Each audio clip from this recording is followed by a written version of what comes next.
Hey, Science Seekers, this is Mr. Pfeiffer here, and we are interviewing our finalists for our Google Science project.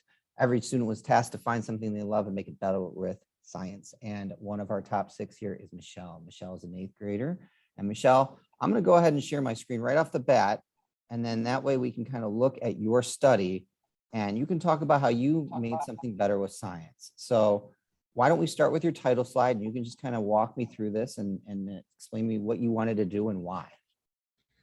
Okay, so my problem question was, how does positive psychology in the form of cheering influence the speed in minutes and seconds of runners in a 600-meter run? Awesome. Okay. Yeah. So it looks like you had your independent variable as cheering versus not cheering, and you measured the speed of the runners and their heart rate, correct? Okay, cool. All right. Why don't you talk about this research and what you found when you did some research in positive psychology for me? So what I found is that the basics of positive psychology is using your words and your mindset to make people feel better about themselves, and this can lead to people having a higher self-esteem and believing they can do more, so they try to go to their limit.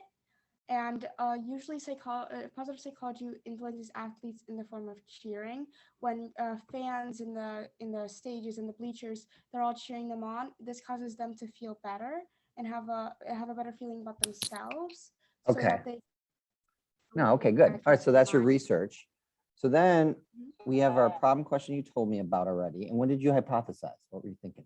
I hypothesized that the runs where the kids had cheering, they would get a better time in the ones that Sure. than in the ones that they didn't. Okay, and then if we take a look at all good science has like a procedure, and it looks like you had the kids run in this track here on the screen, and then you did this with them not cheering first, and then you cheered with a group of people the second time, correct? Okay, Yes. perfect. So we're not going to go through all the steps, but that's kind of a loose version of what you did. Yeah. And what'd you find? What were your results? My results were that in 5 out of the 6 tests, the test subjects that ran with cheering, their times improved anywhere from 2 to 18 seconds, which is a lot. Okay. That from their first run.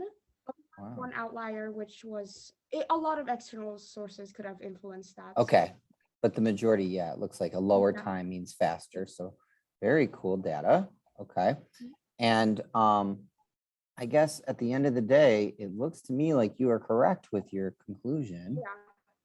So that's great. Well, this is a pretty cut and dry study here. I really like how simple it is, but yet you were very scientific about what you did and very analytical. So we're going to ask you some questions real quick, just a couple. What was one struggle and one success throughout this process? Because I feel like it's not just about the product that you made here, but about the process of doing all this good science. So what was one struggle and one success you had?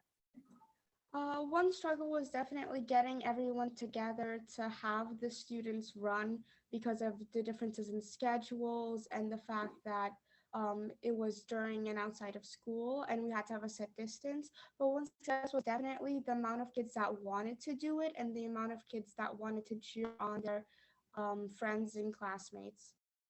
Yeah, and you had to put out permission slips and stuff to get them all, and then schedule it with your PE teacher and me. So throughout these work days, you were able to do that. So that's a struggle. It's time management. It's you trying to grow as a person and finding the time to do all these things, and even interview today.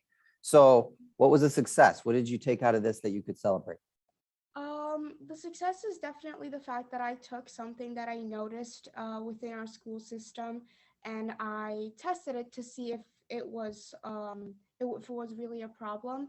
It's less of a problem, more of like a small change that we could do, and it was a success that I found that it was true and that there's a way that we can improve the United States school system. And how can we improve it specifically? What do you like if you could summarize? A lot of pressure is not pressure. It's like a lot of emphasis is put on, especially boys' sports, especially basketball and football. They get most of the cheer teams. They get most of the attention, while girls' sports, as well as like other sports like volleyball or track or cross country, they don't get the support with the amount of kids coming there and the teacher teams or the comms teams, and they deserve that just as much to have their best chance at athletic success. Okay, so I love that idea of that universal cheer and how this can work no matter who you are. Okay, and last thing we wanted to know is if you could tell a seventh grader entering Magnet and doing their GSP for the first time, what's some advice that you would give to them? Some advice that I would give to you is definitely choose something that you like, that you are really passionate about, because it's just going to make this whole process a lot funner. And it get your your requests out early, because if you ask your peers to help you with your GSP, it's easier at the beginning because then everyone has a lot more time. Awesome. All right. Well, Michelle, I want you to know we're very proud of you at Mead.